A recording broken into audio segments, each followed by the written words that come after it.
আসিফ মাহমুদ, মাহফুজ আলম, হাসনাত আবদুল্লাহ, সার্জিস, তোমাদেরকে অনুরোধ করব তোমাদের সর্বোচ্চ শক্তি দিয়ে এখন শেখ হাসিনাকে পুনরায় দেশে ফেরত আনো। এদের জন্য শেখ হাসিনাই পারফেক্ট ছিল।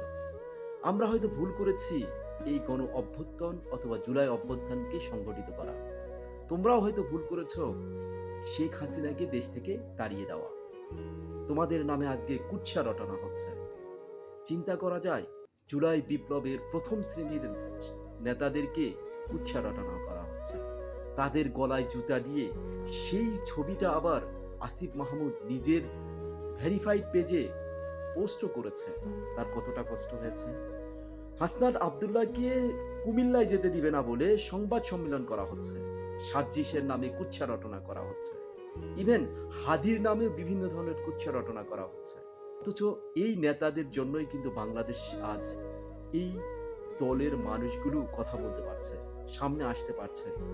বেগম খালেদা জিয়া তো বলেই দিয়েছেন, আমার জন্য আমার দলের নেতারা কিছুই করতে পারেন না, আমার কর্মীরাও কিছু করতে পারেন না।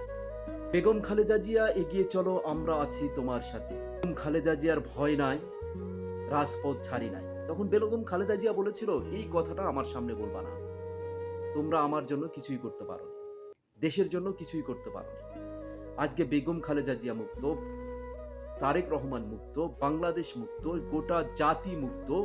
অথচ সামান্য কিছু বিষয়গুলোকে নিয়ে আমরা বিভক্ত হয়ে যাচ্ছি।